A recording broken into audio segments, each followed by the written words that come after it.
नमस्कार. 17 आणि 18 एप्रिल 2026च्या दैनिक चालू घडामोडींच्या सत्रात आपले स्वागत आहे. आजच्या सत्रात आपण GS 1, 2, 3 आणि प्रिलिम्सच्या दृष्टीने अत्यंत महत्त्वाच्या विषयांवर चर्चा करणार आहोत. चला तर मग सुरू करूया. नदी खोरे व्यवस्थापन योजना. सुरुवात करूया नदी खोरे व्यवस्थापन म्हणजे RBM योजनेने. भारत सरकारने 2026 ते 2030 या कालावधीसाठी 2183 कोटी रुपयांच्या खर्चासह ही योजना सुरू ठेवण्यास मान्यता दिली आहे. ही योजना स्थानिक प्रकल्पांकडून खोरेस्तरीय दृष्टिकोनाकडे वळते, जिथे उपनद्या आणि भूजल यांना एकच घटक मानले जाते. यामध्ये LIDAR आणि ड्रोन आधारित सर्वेक्षणांसारख्या आधुनिक तंत्रज्ञानाचा वापर केला जाणार आहे. महिला आरक्षण पुढचा महत्त्वाचा मुद्दा आहे.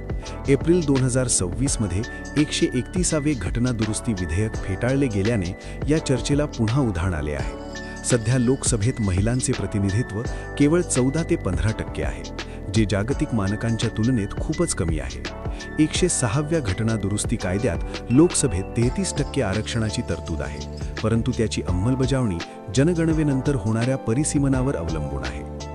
वॉटर न्यूट्रल रेल्वे डेपो आणि घटना दुरुस्ती. पायाभूत सुविधांच्या क्षेत्रात अहमदाबादचा कांकरिया कोचिंग डेपो हा भारतातील पहिला वॉटर न्यूट्रल डेपो बनला आहे.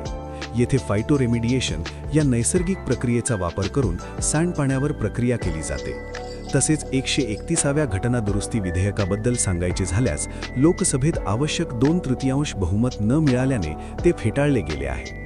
यामुळे लोकसभेच्या जागा 543 वरून 850 पर्यंत वाढवण्याचा प्रस्ताव सध्या रखडला आहे. रिलीफ योजना आणि लाळ्या खुरकुद्रोग. आंतरराष्ट्रीय व्यापाराला दिलासा देण्यासाठी सरकारने रिलीफ योजनेची व्याप्ती वाढवून त्यात इजिप्त आणि जॉर्डनचा समावेश केला आहे.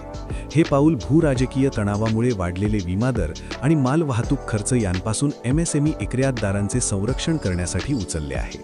प्राण्यांच्या आरोग्याबाबत बोलायचे झाल्यास लाळ्या खुरकुत रोगाच्या SAT1 सेरोटाईपच्या फैलावामुळे जागतिक स्तरावर धोक्याची सूचना देण्यात आली आहे. लेबनॉन युद्धविराम आणि वटवाघूळ अहवाल. पश्चिम आशियात 17 एप्रिल 2026 पासून इस्रायल आणि लेबनॉन यांच्या दरम्यान 10 दिवसांचा युद्धविराम लागू झाला आहे. पर्यावरणाच्या बाबतीत भारतातील वटवाघुळांचे पहिले राष्ट्रीय मूल्यांकन स्टेट ऑफ इंडियाज बॅट्स 2024-25 प्रसिद्ध झाले आहे. सर्वाधिक विविधता पश्चिम बंगाल आणि मेघालयात आढळली असून कोलार लीफ नोज्ड बॅट ही प्रजाती गंभीररित्या धोक्यात असल्याचे यात नमूद केले आहे. कॉलोरॅडो नदी आणि क्लॉड मिथॉस AI.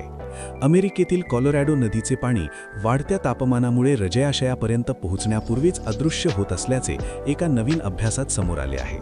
तंत्रज्ञान क्षेत्रात अँथ्रोपिकने क्लॉड मिथॉस हे प्रगत AI मॉडेल सादर केले आहे, जे सायबर सुरक्षेतील 0 डे दोष स्वतःहून शोधू शकते.